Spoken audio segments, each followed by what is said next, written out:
sometimes the scriptures say when you control your senses, you can control your mind. And sometimes you hear the word, when you control your mind, you can control your senses. Like that. The mind is stronger than the senses, but the sense objects are stronger than both the mind and the senses. Only when the mind is fixed in activities of devotion does the mind become stronger than the sense objects. So the mind can become stronger than the sense objects through the practice of detachment from material activities and attachment to spiritual activities. So the mind is very tricky. Krishna speaks a lot about the mind. We have a tendency to observe the external energy and interact with that energy based on the impressions and desires within the mind. There is an objective reality, but most people see reality subjectively. And what they see is not reality, it's what is called a subjective form of reality. What is inside is projected outside. So what one experiences or defines as external reality is just what is inside of one's consciousness, reflected outside. The example sometimes is given that if you wear a pair of green glasses, green-colored glasses, I remember when we were young, growing up in the hippie days, purple glasses, pink glasses, green glasses, and then you look through it, you think, wow, everything looks green. So these were put out by the ecologists. So in such a way that, the reflection of what is there is re-reflected according to the vision or the medium you're looking through.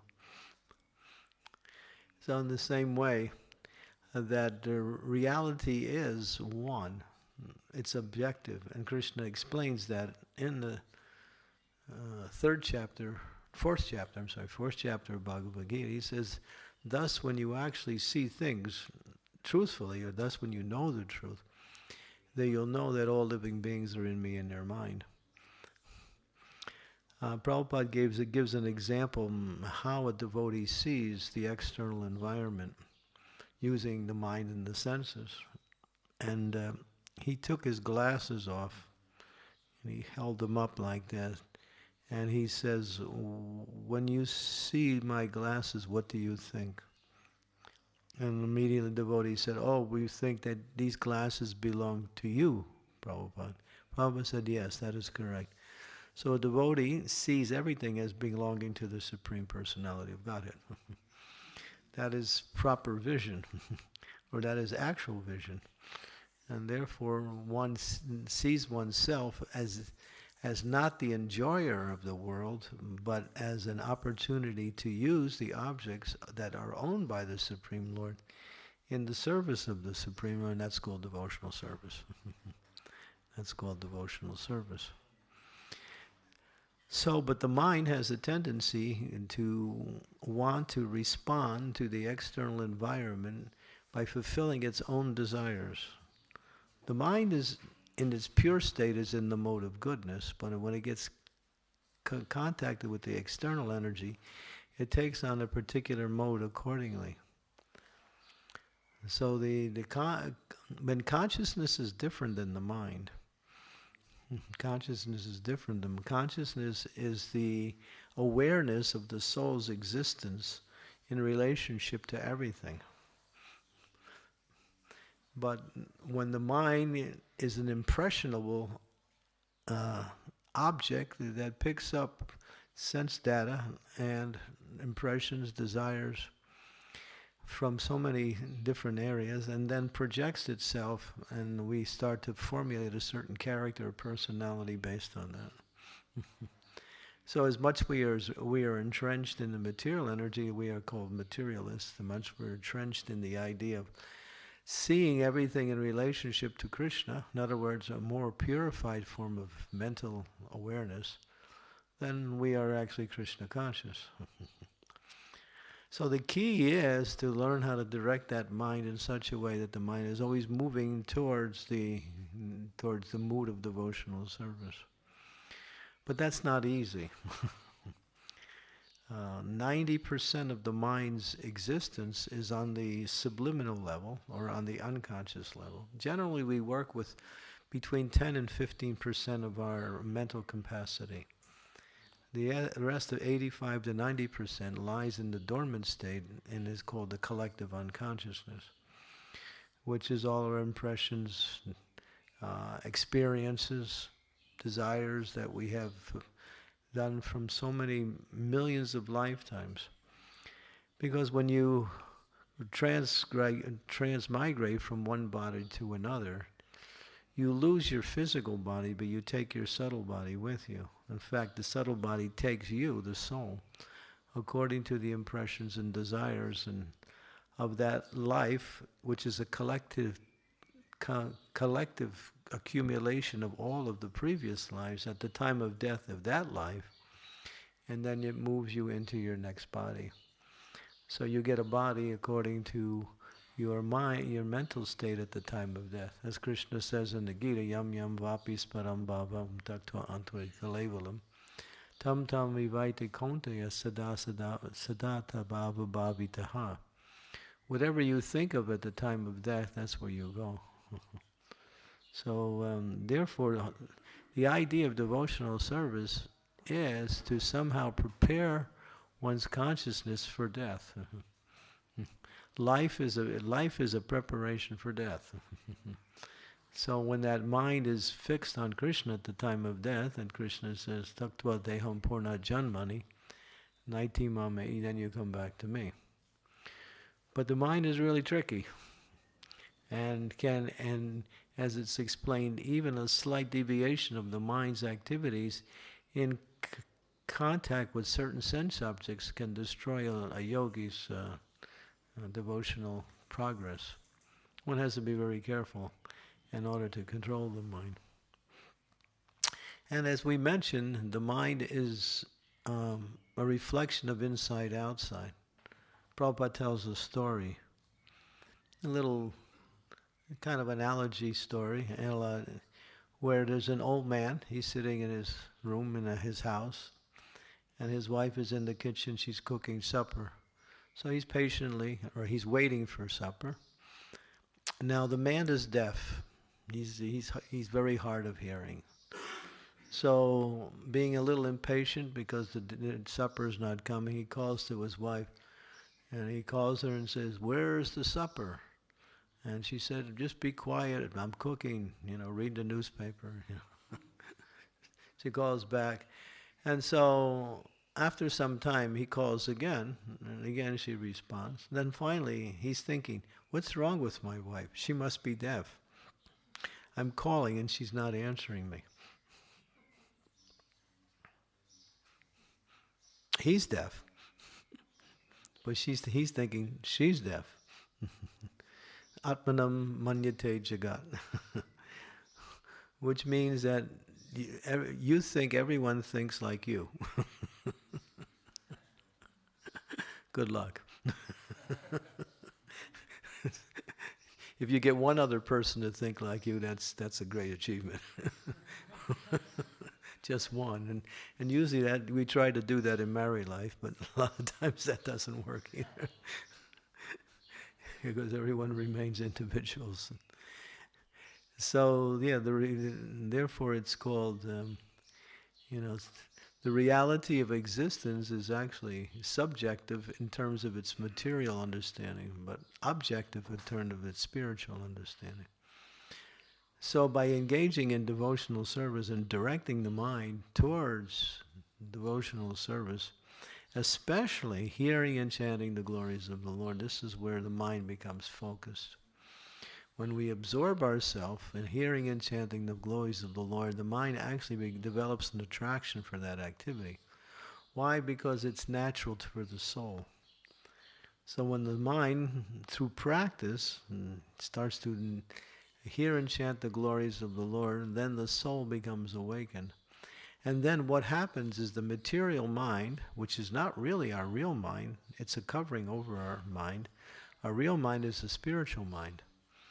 But the material mind is simply a shadow reflection of our existence in the material world.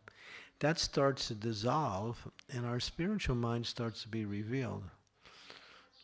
And then the spiritual mind becomes more and more revealed, then everything one sees and does is on the spiritual platform, because that's the nature of spirit. But it takes practice to cut through that. Therefore, Lord Chaitanya says, Chaito Darpanam Marjanam. He starts off the 8 prayers known as Shikshastakam. The first thing he says out of all the 8 prayers is Chaito, mind, Darpanam, Mira, Marjanam, cleansing. One should cleanse the mirror of the mind. So he used the word mirror, Darpanam, because as we say, the mind reflects inside what's outside. It reflects outside what's inside. And so, therefore, one has to cleanse the dust. And so what is that dust? That is association with matter, with the desire to enjoy matter. And through the chanting of the Hare Krishna Maha Mantra, which is the powerful elixir for destroying the faults of the mind and purifying the mind and bringing the mind to the spiritual platform, then the consciousness becomes transcendental or spiritual, gradually. But sometimes we also think, I've been chanting Hare Krishna for a long time and I'm still working with this rotten mind. What's happening? Does it work? There was one devotee when he first joined the Hare Krishna movement back in 1966. It was Hayagriva Prabhu in New York City. He was with Prabhupada in the original Hare Krishna Center, 26 2nd Avenue. And he said to Srila Prabhupada, he was an English professor who had a very erudite way of speaking, very aristocratic and very proper English. Srila Prabhupada, I have been chanting Hare Krishna for 1 year. I don't have love of God. Prabhupada said, 1 year. Very good. How many lifetimes you've been in this material world? What to speak of years. So the idea is, it's a process. And one has to be steady in doing that. And therefore Krishna says, to actually make progress, one has to constantly control that mind and bring it towards the spiritual platform. Like that. And Krishna goes on. And finally, Arjuna, after listening to Krishna's words, he responds but one verse, which is quite interesting. He says, this is in verse number 35, he says, he says, the mind is restless, turbulent, obstinate, and very strong, O Krishna. And to subdue it, I think it's more difficult than controlling the mind. He compares to controlling the mind, not only controlling the wind, but more difficult than controlling the wind. Who can control the wind? The wind is probably the most powerful material element. When the wind becomes strong, what does it do?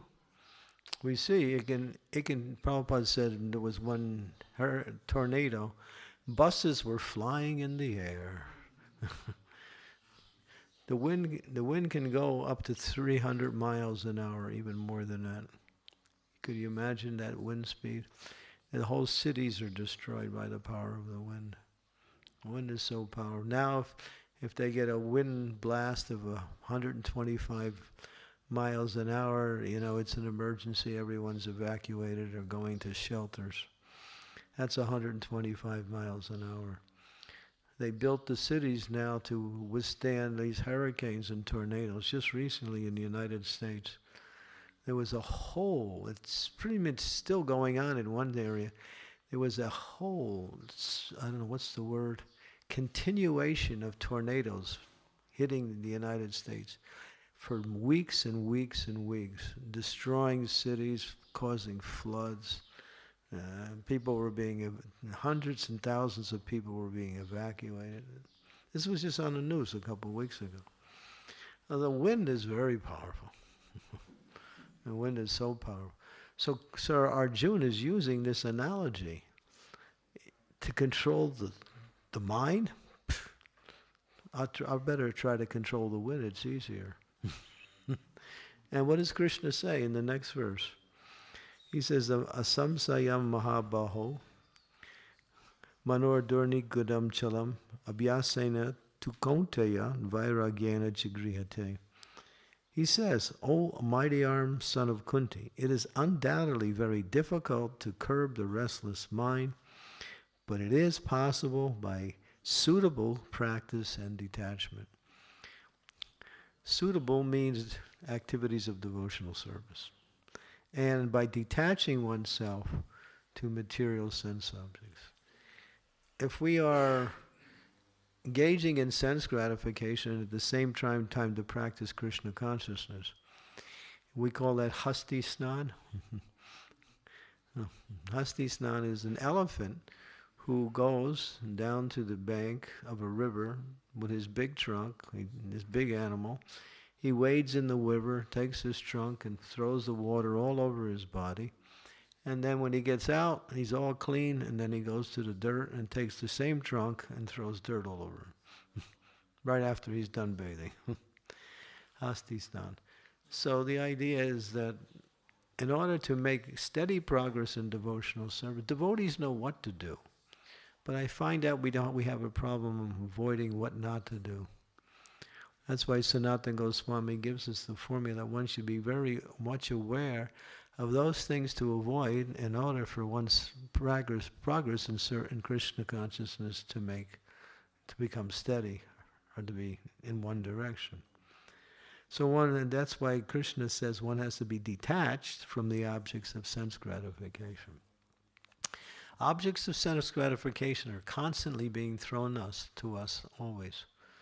But then Krishna says one who learns how to take objects of sense gratification according to one's needs and not beyond can practice yoga successfully. Not too much, not too little. He gives that formula in all activities. So, but at the same time, one has to detach themselves from activities of sinful activities. Therefore, we very strictly follow the four regulative principles. No illicit sex, no intoxication, no meat eating, no gambling. By following these very strictly, we avoid all sinful activities and can practice Krishna consciousness progressively. But even there are sense objects that are not sinful, but at the same time can divert one's attention away from Krishna. Therefore, in relationship to these, one has to use the principle of it's called the principle of medium. Not too much, not too little. If you take too much, then you fall into the lower modes of passion and ignorance. If you take too little, you cannot control the mind, and when the mind is not controlled, you can't be directed in devotional service.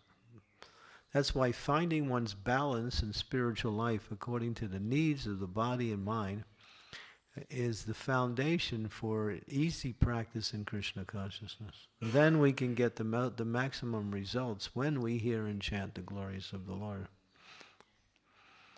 Otherwise, if we become subjected to attraction to sense objects, and then somehow try to fulfill our desires based on that attraction, then we slow down or sometimes even dilute the advancement we made in Sanskrit. That's why Prabhupada said, spiritual life is like shaving with a razor. Those of you who shave with razors know that you have to be very attentive. And a little inattention, sometimes even if you have mental inattention while you're shaving, then all of a sudden you might move in the wrong direction. And then of course then there's some reaction to that. So therefore, spiritual life is really is a cutting edge thing. Being very careful to keep the mind and senses in the right direction. And the foundation that gives us the strength to do that is strong sadhana. When we're hearing and chanting nicely, especially in the morning hours when we first begin our day, that's the foundation that builds the structure by which we can build our devotional service upon. It's devotional service itself, but it also leads to success in all activities. So one should very carefully take part in the early morning programs with seriously hearing and chanting. Prabhupada wrote one letter to one temple president who he wanted him to make sure the devotees got everything they needed. And he said, your job is to make sure the devotees chant 16 good rounds every day. Not just rounds, good rounds. To try to finish our japa with the idea of doing something different, or just simply making japa a chore rather than an expression of one's devotion to Krishna, an opportunity to connect with Krishna, makes the whole activity very arduous and very difficult. Therefore, one should look forward to chanting and also try to perfect that chanting by proper hearing. Hearing is the foundation for success in chanting. But the mind will interfere with the hearing process as it goes from one place to another. And therefore, one has to practice keeping that mind connected to the sound vibration. And that takes some effort. And as one makes an effort and the effort becomes successful, then the process becomes more natural and easy. But chanting is not just 2 hours a day. What are you going to do with the other 22 hours? That's the point. If you're not controlling the mind and senses during those other 22 hours, when it comes to chanting those 2 hours, it will be like trying to climb Mount Kilimanjaro. And sometimes you can do that, but it's not easy. And so what the point is that keep your mind always connected to Krishna throughout the day by remembering Krishna and engaging in devotional service. Then you'll always be fixed in Krishna consciousness. As soon as we allow that mind to go somewhere else, then we have to bring it back, and that causes us to deviate in our meditation on spiritual activities. So practice that. It's practice, as Krishna says here. Yes, Arjun, what you say is correct, but it is possible. It is possible if you practice. So Prabhupada said devotional service is simply practice. Practice, practice, practice. You can't expect to achieve the success of your activities right away. Therefore, one has to practice, practice, practice. And as you practice, you learn the art of how to succeed in the practice, and gradually it becomes more and more joyful. Like that. But we have to practice. And never give up because of... And Krishna in the next verse says, one whose mind is unbridled, self-realization is difficult work. But his mind whose control and strives by appropriate means, that means according to the instructions of the spiritual master, is assured of success. He said, that is my opinion. Krishna gives his opinion. So these are some points to work with, because we can't really hear enough about the mind, because the mind is the thing. There's no reality outside of the mind, because the mind projects reality accordingly.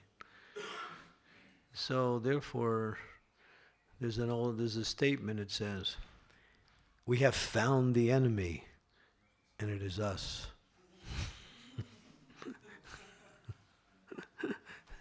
But we also can find a friend, and it's us. So make the mind a friend and not your enemy by bringing the mind under control and engaging in devotional service. And again, we have a tendency to focus the mind on spiritual activities, but when it comes to a day-to-day interaction, we sometimes allow that mind to go anywhere and everywhere, so we have to be really careful in controlling the mind. Any questions, comments? Yes, Mukunda. I'm sorry, I have a non-question. You have a what? Non-question. A non? I have a non-question. Non-question. I just wanted to, I was asked by some devotees to just say that today is the disappearance day of Bhakti Tirtha Swami. Oh yeah, disappearance day. Yes. According to the moon calendar. Yes. Yeah. Yeah. Actually, in Zagreb on Friday night, we're going to be doing a program in honor of Bhakti Tirtha Swami. We do it every year. So that's on the 28th. His actual departure day was June 27th, in 2005. So it's 14 years. Yeah, thank you. Yeah. Maharaj was really... He was, Bhakti Tirtha Swami was a psycho-spiritualist. He did a lot of work with mental, in fact, he put 2 books together in the Spiritual Warrior series. 2 books, both about 250 pages, all about the mind. And so he did a lot of experiments and investigations and talks about what is the mind, how to deal with the mind, how to control the mind. So in that Spiritual Warrior series, there were how many books? 6, and book 4 and 5 are both on the mind. Yeah. So you can see how important it is to work with that.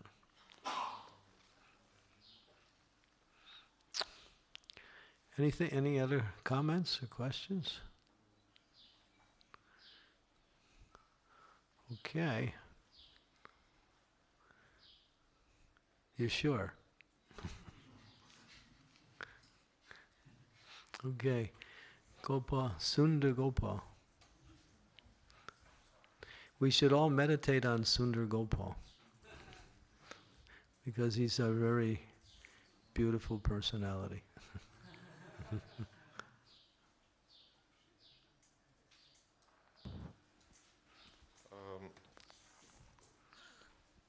Do you have any practical advice when mind is already under the influence of some lower gunas, for example, anger or...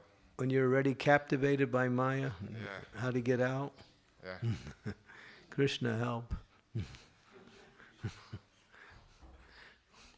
Yeah, it depends. You know, sometimes we can't really experience, or not experience, can't really understand how much we are.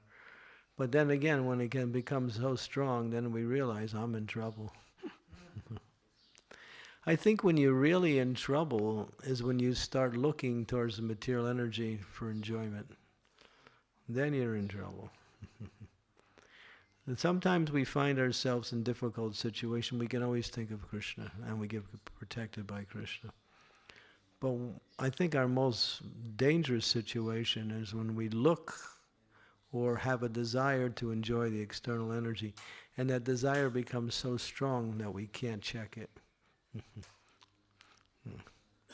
We can't check it. And some people, you know, they have so many programs for Alcoholics Anonymous and Overeaters Anonymous, Sex Anonymous, people who are addicted to sex life. There's one group in America called Shoppers Anonymous, people who are addicted to shopping. Really, it's like a fetish. It's like an addiction. especially ladies, they go during their lunch hour when they're working as secretaries, and they just take their credit card and run up hundreds of dollars worth of stuff. They're just addicted to buying things. People get addicted to buying things. This is due to the proliferation of materialistic life. And people just want more and more material things, and they have to have it. And so they actually become sick. And then they find out they ruined their whole life. They can't even pay for it. They go bankrupt.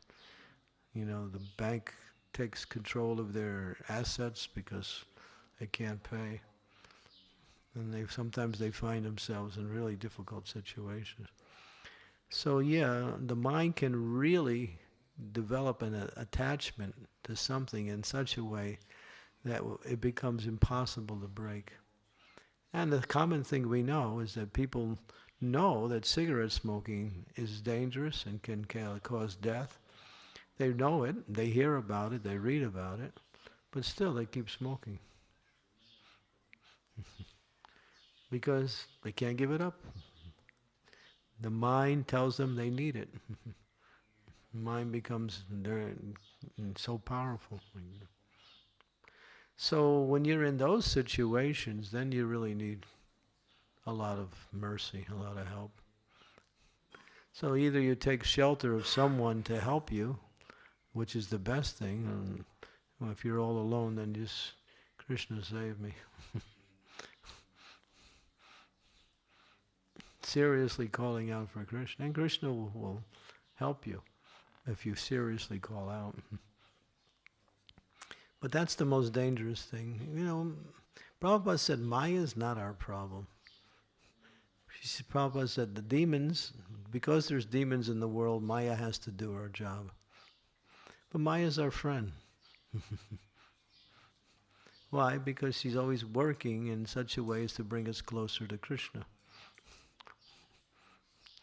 But the demons are there, and therefore they're servants of Maya personified, and therefore they're causing so much problems in the world, and so therefore the devotees have difficulties because of the demons.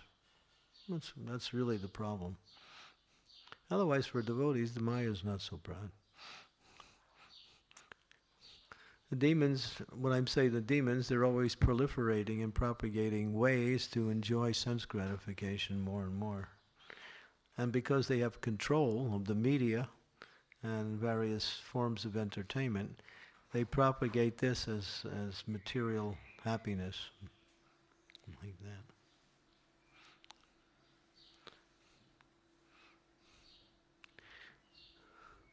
So when you find yourself in trouble, just call out to Krishna. But generally, we're always in trouble. And therefore, as Prabhupada said, this place is dangerous. Therefore, one should always remember Krishna. One should always remember Krishna.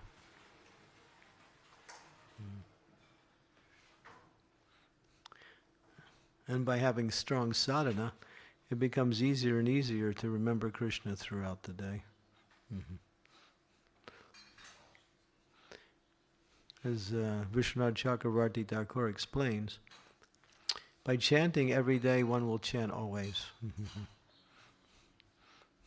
What he means, chant your 16 rounds every day, and then gradually, after so many years, you'll develop a traction for that, and then you can increase more and more. Great souls are chanting 24 hours a day. Even when they're resting, their consciousness is absorbed in glorifying the Lord in an internal way. It's being done internally. And that's pure consciousness. These are the great souls. But we can practice that, always remembering Krishna. One of the most dangerous time for the mind is early in the morning and late at night. At that time, the mind is most difficult to control. Therefore, Bhaktisiddhanta Saraswati used to say, in the morning, beat your mind with shoes, and in the evening, beat your mind with a broomstick. Broomstick. So in other words, the mind really needs extra amount of control and attention during those 2 times, because that's when the mind is most restless, like that.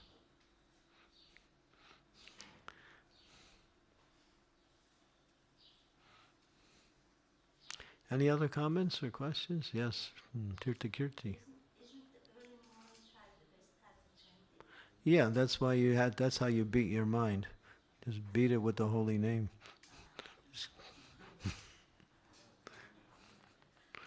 If you don't do that, you're going to find yourself in a lot of trouble. That's why Prabhupada highly recommends that we chant our rounds early. Early rounds are the best time to chant, because you set the foundation for the rest of the day's activities. And it also protects you against becoming victimized by, material sense gratification. When you know what I want, do you want to know what I recommend? Chant 16 rounds before you do anything. So you might say, well, how do I do that? Just get up early and chant. I mean, don't be tired, but get up early and chant. If you chant 16 rounds every day before you do anything, your Krishna consciousness will really be nice. And then you can focus on service throughout the day. You can also remember Krishna throughout the day. Late rounds really make the day difficult. If you're living in a temple, of course you go to Mangalarti. So Mangalarti here is good, 5 o'clock, right? So you get up at 2:30, and by 3:15 you're ready to go. So from 3:15 to 5 you can chant. You can chant at least 12 rounds or maybe more. And then after Mangalarti, or right after Tulsi Puja, and you finish 4 rounds, by 7 o'clock you have all your rounds done. So those who are living in the temple should get all their rounds done before the second half of the program. And if you do that, I guarantee you'll see a significant change in your consciousness. You'll feel more happy in Krishna consciousness, like that. But if we get up late and we start doing things, and then the holy name is somewhere on the list, then it becomes difficult. The day is divided into 3 modes. From 2 o'clock to 10 is the mode of goodness. From 10 to 6 is the mode of passion. From 6 to 2 in the a.m. is the mode of ignorance. So the modes have a certain influence during a certain time. So chanting during the mode of goodness is the best time. So that's the secret to Krishna consciousness. Get up early. Don't stay up late. There's nothing to do in the evening unless you're going out. If you're going out preaching, that's a whole different thing. If you're going out preaching, then you get protection by Krishna because you're preaching. But if you're not preaching, take rest by 9:30. It's nice. These are practical things, but it's important to understand how to supplement our spiritual activities with the right practical activities, so we get the maximum benefit from that. Early rounds. Like I had a vow for years, I would never take breakfast until I chanted 12 rounds. Like that. Now I don't do that anymore. I chant 16 rounds before breakfast. I do it every day, and you can't change me. So yeah, 16 rounds early is the best time. And try to work on quality too, not just getting your rounds done. Prabhupada was Prabhupada was really strict. Of course, Prabhupada didn't sleep like we slept. Prabhupada went to bed at 10:30. He said, I used to go to bed between 10:30 and 11 every night. I get up between 12:30 and 1. So he slept about 2 hours. And then he would do his translations, Bhaktivedanta purports, and Srimad Bhagavatam. And then after a couple hours, then he would chant. And then after chanting for a while, he would take a morning walk with his devotees and wind up at the temple. He'd begin his morning walk at 6 a.m. From 6 to 7, he'd wind up at the temple at 7, greet the deities at 7, and then sit on the Vyasasana, accept Guru Puja and give class. That was his schedule, that part of the day, every day, no matter where he was. Prabhupada never broke his schedule. He was really strict. And so he was teaching us, you have to, and especially the early morning hours are really precious. This is the time for hearing and chanting nicely.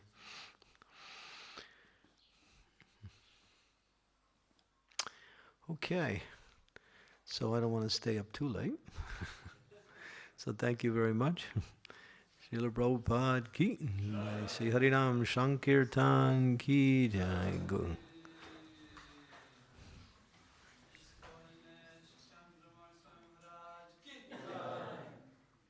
Early rounds ki. Okay, that was good.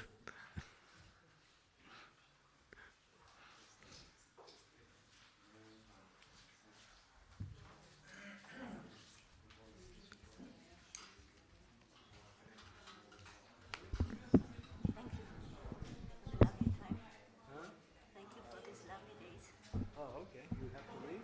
Yeah. When? No. No. Late night. What time's your train? It's an overnight train? Do you have a sleeper?